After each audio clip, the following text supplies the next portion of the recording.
Economía Hoy, con Gerardo Corrales.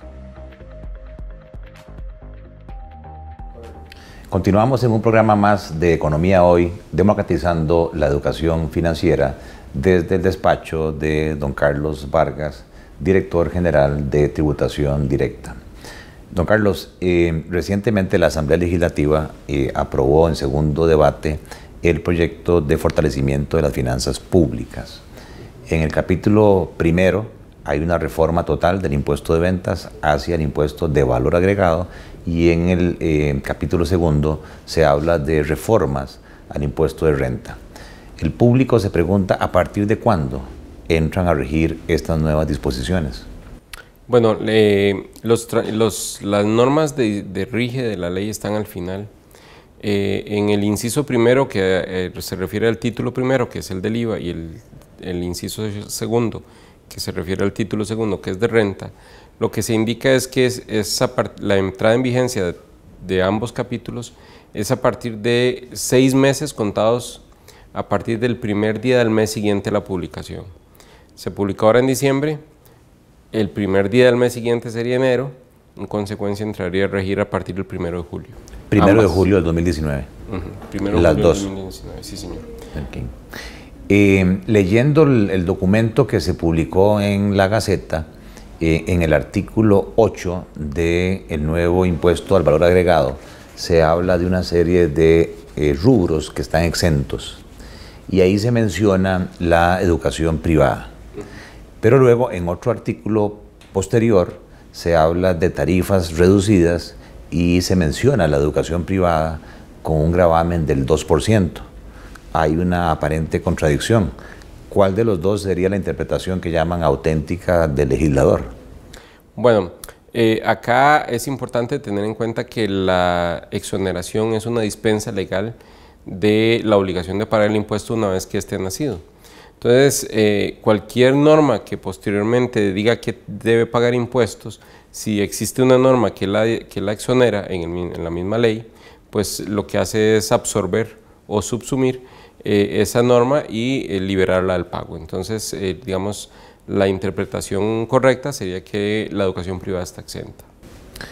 En esa misma línea hay un transitorio de la nueva ley del impuesto al valor agregado que refiere al artículo 11, inciso B, y el transitorio habla de que el primer año está exento y luego habla de una tarifa del 1%. Pero ese inciso B del artículo 11 se refiere a una tarifa del 2%. Aparentemente la referencia no es correcta, sino que debería estar referido al artículo 11, inciso 3, que es el de la canasta básica, si no estoy equivocado. Así es, sí, señor. Si uno ve la redacción del transitorio, a lo que se está refiriendo es a la canasta básica. Correcto. Ustedes ahora tienen que reglamentar esa ley. ¿Cuánto tiempo tienen y qué tipo de reglamentos tienen que emitir? Bueno, la reglamentación de la ley no es una condición para que entre en vigencia. No obstante, sí somos conscientes que la reglamentación es un elemento importante para la aplicación de la norma. Estamos corriendo con ese trabajo. Desde ya un par de meses atrás veníamos adelantando un poco el tema con las versiones previas de la ley, y la expectativa que tenemos es que para la segunda, tercera semana de enero del año próximo estaremos publicando en consulta el primer borrador del reglamento del IVA, digamos que es como el que nos surge más en este momento, porque entra en vigencia, si bien entra en vigencia, ambas entran en vigencia a partir del 1 de julio, la liquidación del impuesto de ventas es mensual, ¿verdad? Entonces sí nos surge que esté todo listo para ese momento. Entonces, la publicación del reglamento de IVA estaría para el mes de enero, como le decía, en consulta, para que todos los que quieran revisarlo y emitir algún criterio, pues lo puedan hacer llegar a la Administración Tributaria. Una de las inquietudes de nuestros seguidores, que sigue sin estar muy clara, es la diferencia entre la renta global y la renta mundial. Si nos puede ayudar de nuevo aclarando esa diferencia, y si esta reforma del impuesto de renta cae dentro de la categoría de renta global. Tal vez empiezo por lo último. Lo que estamos dando es un paso hacia una renta global. No es exactamente una renta global como tal, ¿verdad? No podría afirmar que sea una renta global, pero sí es un avance en establecer una renta global en el país. Ahora, ¿cuál es la diferencia entre una renta global y una renta mundial? La renta global lo que hace es, tiene a la persona como centro y todas las diferentes fuentes de ingresos se suman a ella. Si tiene ingresos por dividendos, o si tiene ingresos por intereses, o si tiene ingresos por salario, o si alquileres, actividad económica, son diferentes fuentes, son diferentes naturalezas. Se hace la ley en esas que tenga esas condiciones, lo que hace es permitir una liquidación de cada diferente fuente, se suman en la persona y la persona en la que tributa a nivel personal, para la redundancia, sobre una escala progresiva que es la que establece la ley. Le da, si se quiere ver de alguna manera, el máximo de progresividad porque todas las diferentes fuentes se concentran en la persona que es la que tiene la riqueza real, ¿verdad? Y no le da tratamientos separados. Nosotros aún permanecemos con algún rezago de cedularidad, o sea, de tratamientos de impuesto único definitivo en algunas fuentes. No obstante, el proyecto lo que dice es que cuando las fuentes, digamos, los intereses que están con un impuesto cedular o los dividendos que están con un impuesto cedular están vinculados a la actividad económica de la persona física o jurídica que realiza la actividad, pues esos ingresos se sumarán al total de su actividad ordinaria y el impuesto pagado o retenido en su momento se constituye en un pago a cuenta. Ahora, ¿en qué diferencio todo esto con la renta mundial? La renta mundial lo que grava es los mismos ingresos, pero sin considerar dónde se generaron. O sea, si se generaron fuera del país o si se generaron en el país. Entonces, teóricamente, lo que estamos diciendo es, se grava lo que se genera de fuente costarricense, o sea, solo en el país.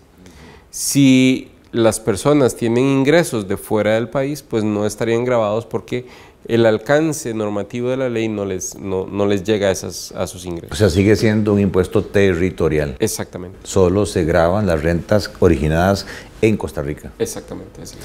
Ahora, si yo soy un asalariado y a mi nombre, aparte de mi salario, yo tengo unos depósitos en un banco, o tengo una casa que alquilo, o soy accionista de una compañía, o incluso soy parte de una asociación solidarista o de una cooperativa que me paga excedentes, aunque cada uno de esos haya ya pagado un impuesto específico, yo tendría que consolidar a mi nombre todas esas rentas y la diferencia del 30% pagarla.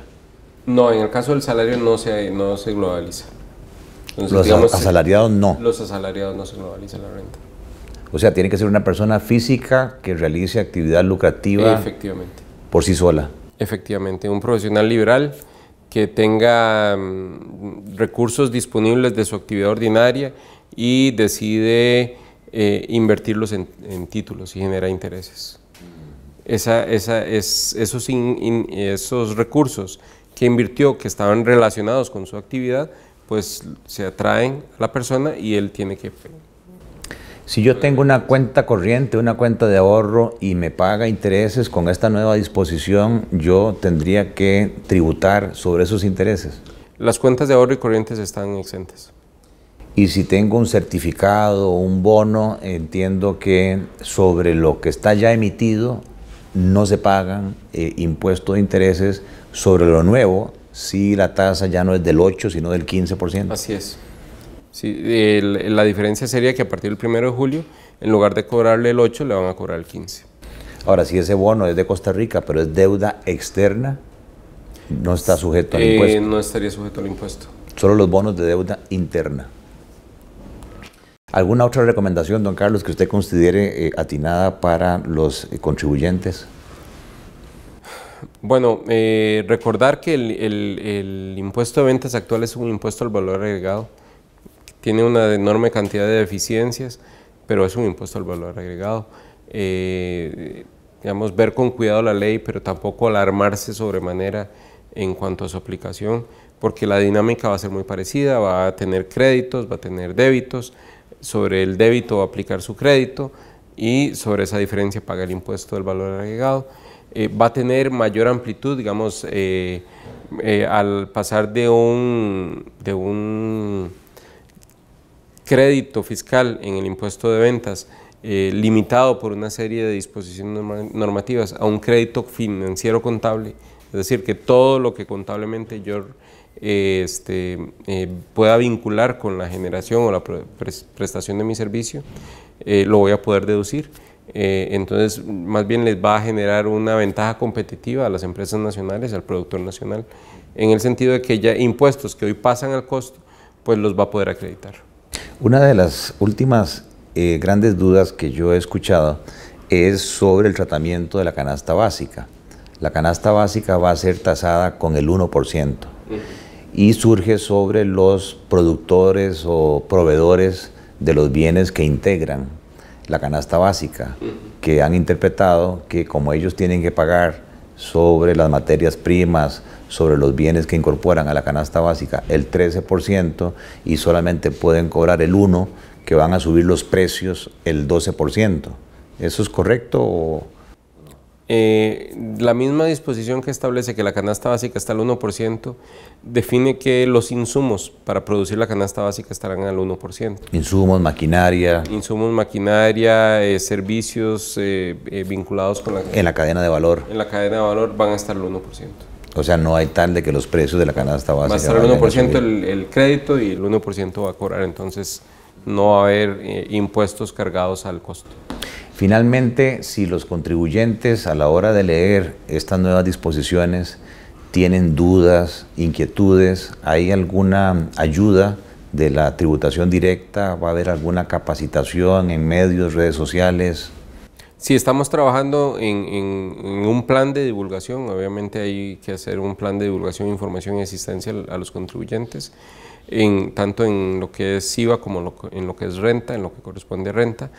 Sí, digamos, vamos, como va por etapas, y el reglamento es necesario también para la definición de una serie de elementos necesarios para la adecuada implementación, pues sí vendría después de ya la publicación del reglamento definitivo, porque es como la base para que se pueda trabajar la divulgación.